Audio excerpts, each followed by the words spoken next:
Hello everyone, my name is ChenShijianuo and today I'll be presenting my initial study titled Music Reference and Emotion Regulation, a qualitative study among college students. Today I will introduce from these aspects: introduction, literature review, gaps in literature, research question, research method, participant overview, and research findings, some limitation, and next steps. Finally is the conclusion. Firstly, the introduction. Music, as a universal cultural phenomenon, has become an indispensable part of daily lives of college students. They use music to relieve stress and relax their mood. At the same time, college life is full of challenges, including academic pressure, interpersonal relationships, and future planning, all of which bring emotional fluctuations to students. Students need effective emotion regulation methods to cope with these pressures. All music is an emotion outlet and is a widely accessible tool college students use daily. But its emotional function is unexplored. So this study seeks to understand how college students actively use music as a form of emotional regulation and what this process means to them. Next, there are some literature reviews. This study draws on Gross's model of emotion regulation, which outline how we manage emotional response. And Sally Callio expands this by identifying specific music-related strategies like solace, discharge, and diversion. Jocelyn and Sloboda's work also provides insights into how music induces and experiences emotion. After reviewing some literature, we also found some gaps.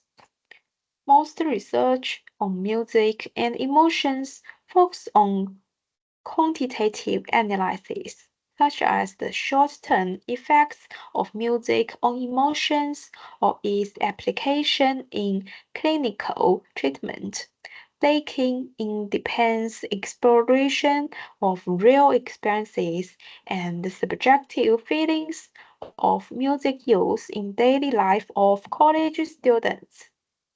Existing research has focused more on correlation between music and emotions, while there is limited research on strategies and processes for college students to consciously use music for emotional regulation, making it difficult to fully understand the practical role of music in college students' emotional management.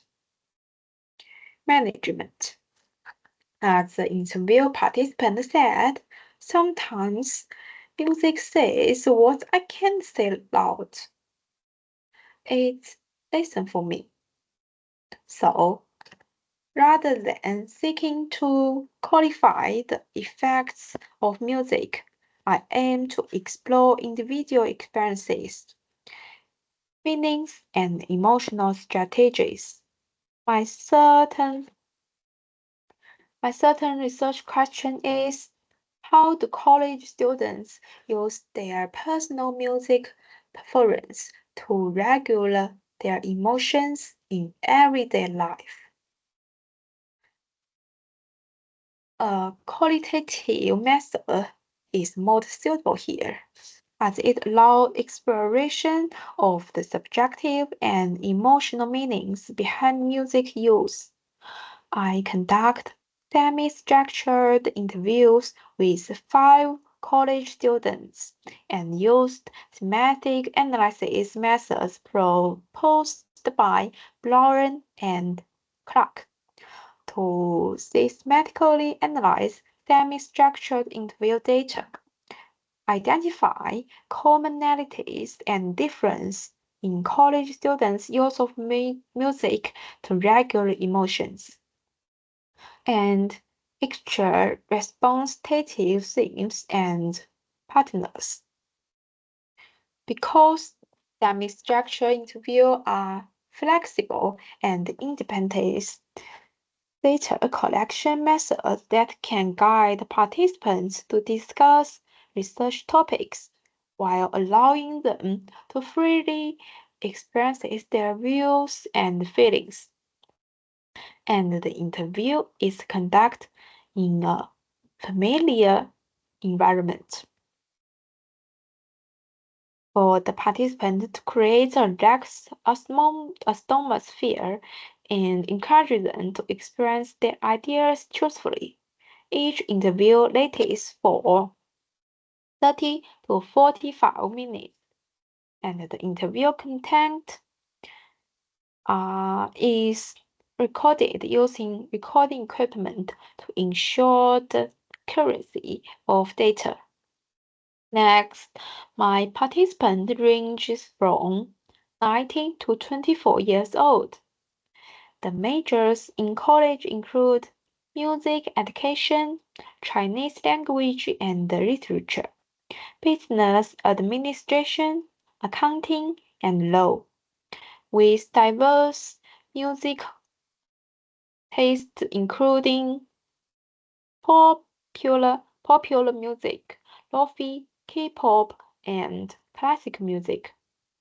So, why did I choose these few participants?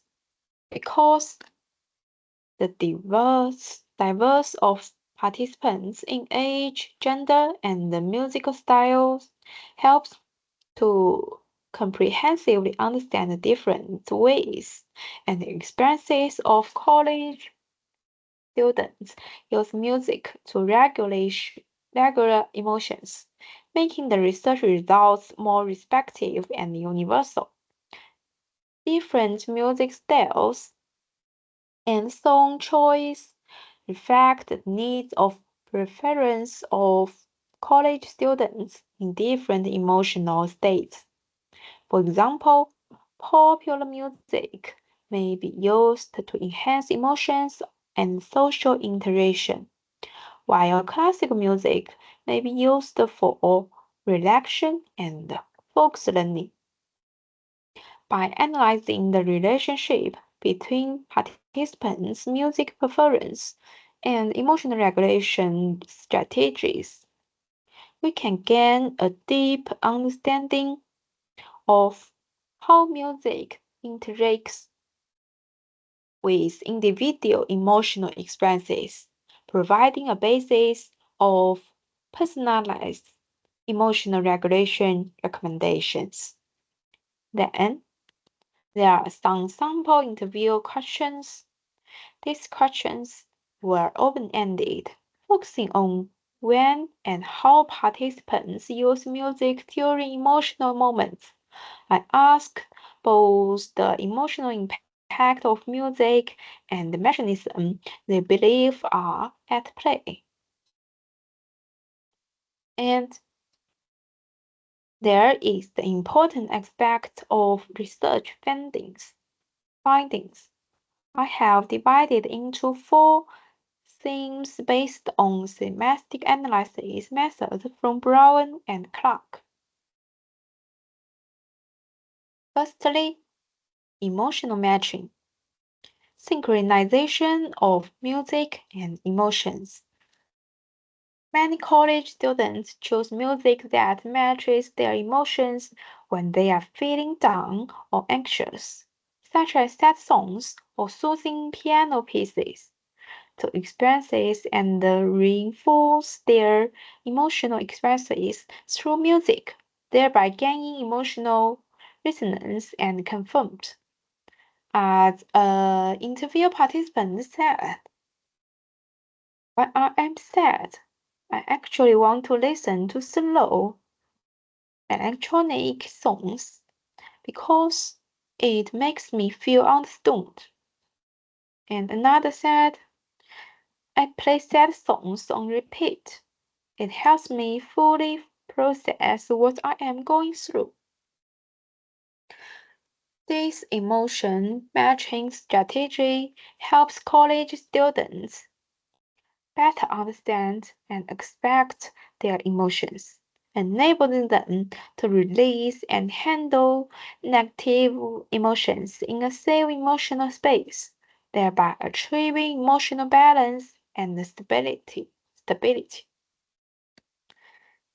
Second, emotional conversion, the transformation of music and emotions. An interview participant said, I have played I have a playlist called Instant Mood Lift. Upbeat K-pop, funk, electronic music. It always works. And another, I use music like a mood reset button. Some college students use this music to change their emotional state.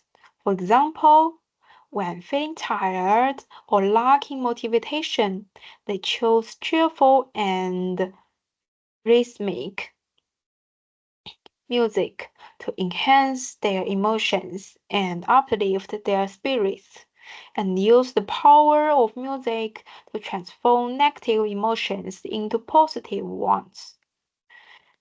These emotional transformation strategies reflects college students' active use of music. They adjust their emotional reactions by choosing appropriate music to better adapt to different life scenarios and task requirements, and improve their quality of life and learning efficiency. Third, emotional release. Music as an outlet for emotional release. Music provides a channel for college students to voice their emotions.